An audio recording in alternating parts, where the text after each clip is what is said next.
Sharing is caring. Hello everybody! Kamusta kayong lahat? I hope you're okay.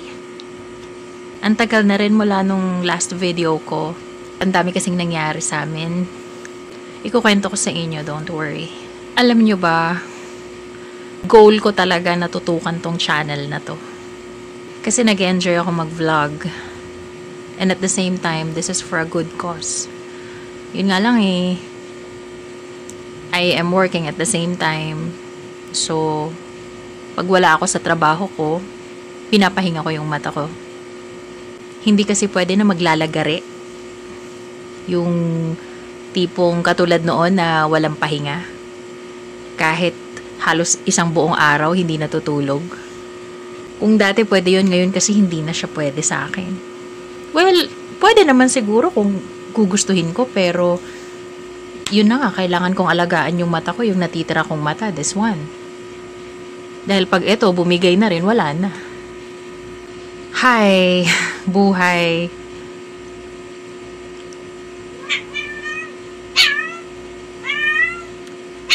Hey, huwag kang maingay. Ngayon na nga lang ulit magbablog si Mami. Shh. Sa mga luluwas dyan sa mga probinsya nila, dadalaw sa mga namayapang mga kamag-anak, mag-ingat po tayo. It's November 1st. May nag-Halloween party ba sa inyo dyan? Sa trabaho? Kasi kahapon, di ba, October 31st, dito sa Pilipinas, karamihan may nag-Halloween party. Yan. So, malamang yung mga anak nyo, mga apo, mga pamangkin, naka-costume. Oh, si Jamie, ang ingay niya. Shh! Hey! Shooting a video? English speaking kasi yung pusa ko, maarte. As usual, the anxiety, nandyan yan. So, talagang may mga araw na down ako. Gusto ko na lang ipahinga, itulog. Right after trabaho, kung tutusin, pwede pa naman akong gumawa ng ibang bagay. Pero, because of the thinking na kailangan kong alagaan yung mata ko, ipahinga yung mata ko, hindi ko na nagagawang mag-shoot pa ng mga bagong video. Well, nag-i-explain ako sa inyo kasi alam ko yung iba naghahanap sila ng mga bagong video ko eh. And I really appreciate you. All of you, lalo na yung mga naghahanap dyan ng video ko. Hello, sir! Salamat po sa pagsubaybay sa channel ko. So, nitong nakaraang buwan lang, namatayan na naman kami sa family. So, ang hirap. Yung aking papa, Anakleto, he passed October 15 due to chronic kidney disease. Kaya alam nyo,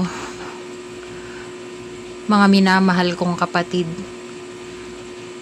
iingatan talaga natin dapat yung ating kalusugan. You know, hindi lang basta yung paningin, hindi lang basta yung mata natin ang iniingatan natin. I mean, overall. Ang hirap. Salamat pa rin sa Panginoon, syempre, sa buhay niya. At nakasama namin siya. Dapat talaga i-prioritize natin yung kalusugan natin more than anything else. Alam nyo, pasalamat tayo kasi wina-warningan tayo ng katawan natin eh. For example, ako, wina-warningan ako ng katawan ko eh pag may hindi na tama na nangyayari sa akin. And I'm thankful to God for that. Halimbawa, yung cholesterol level ko, mataas yan. Sobra. Lalo noon, mataas siya. Lalo na nung mga time na nabulag ako, ang taas, sobrang taas. Hindi lang basta nasa boundary, hindi, mataas talaga. So may abnormality na sa dugo ko nung time na yon. Pasalamat ako sa Panginoon kasi yung katawan ko is nagwa-warning siya sa akin. Halimbawa, kumain ako ng mataba na pagkain. So nararamdaman ko na nagmamanhid yung dito ko, nahihilo na ako. Kaya yun yung warning sign sa akin na tigilan ko na, tama na. Pag mataas ang cholesterol mo, pwede kang ma-stroke. Ang nalaman ko, hindi lahat ng tao nakakaramdam ng mga warning signs. Kaya yung iba, inaatake sila nang hindi nila alam, bigla na lang. And then, nagiging embalido na sila or worse, namamatay sila. Kasi nga, hindi lahat nagpapakita ng sign. So, yan. Isa yan sa mga pinagpapasalamat ko sa Panginoon kasi nararamdaman ko yung mga signs na yon. So, kailangan ko nang magpa-check up.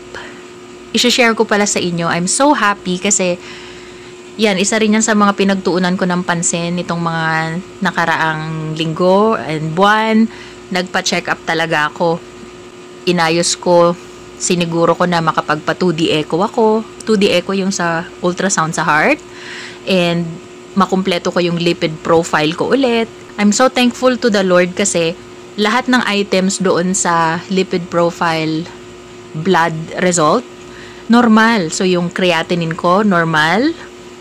Yung FBS ko, yung blood sugar, normal. So, wala akong diabetes. Praise the Lord. Kasi hindi ako pwedeng magka-diabetes.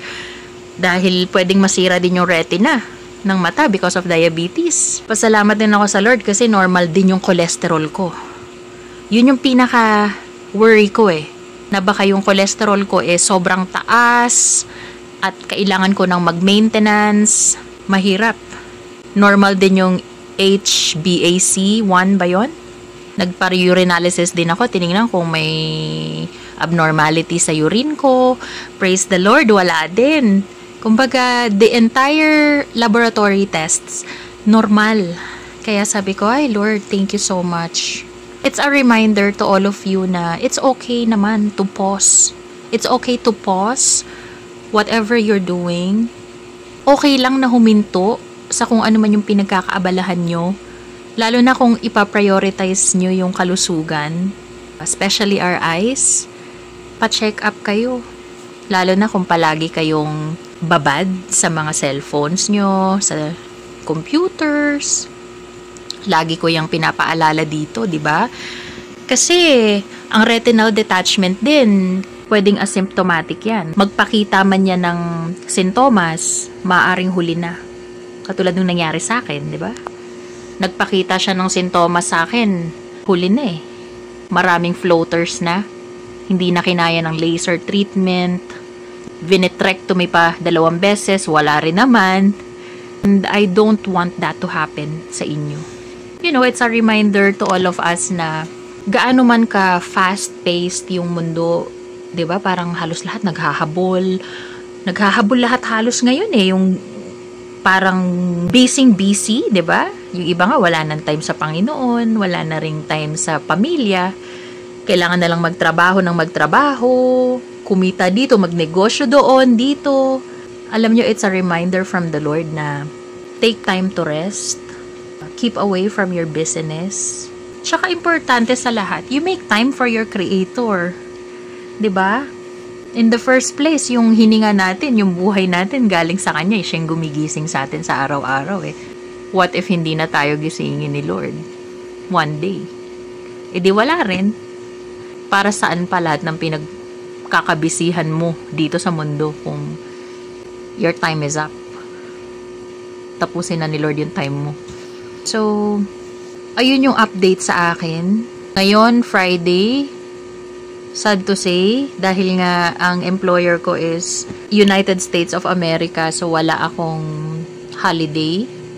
The good thing is, nagkaroon ng policy sa company na kapag holiday, Philippine holiday, pwede na mag-work from home. So ngayon, nandito na ako sa bahay.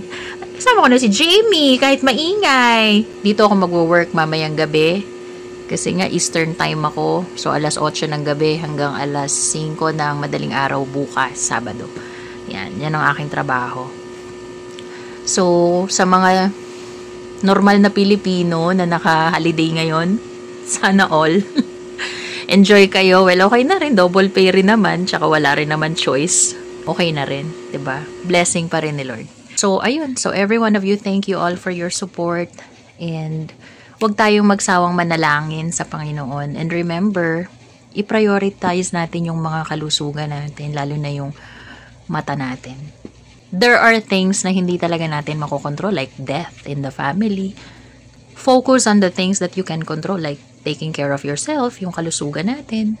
keeping our relationship with the Lord more intimate. Be kind, choose to love and forgive. Always have a positive outlook in life, no matter how challenging the situation is. Kaya yan. Kakayanin naman natin lahat as long as we are with the Lord and we are doing the right thing. So, ayun, that's the update sa aking buhay. Thank you all. Until the next video po. Thank you. Enjoy the holiday, guys. Tutulog muna ako. May pasok pa ako mamaya. Take care and God bless you all. Bye! Sharing is caring.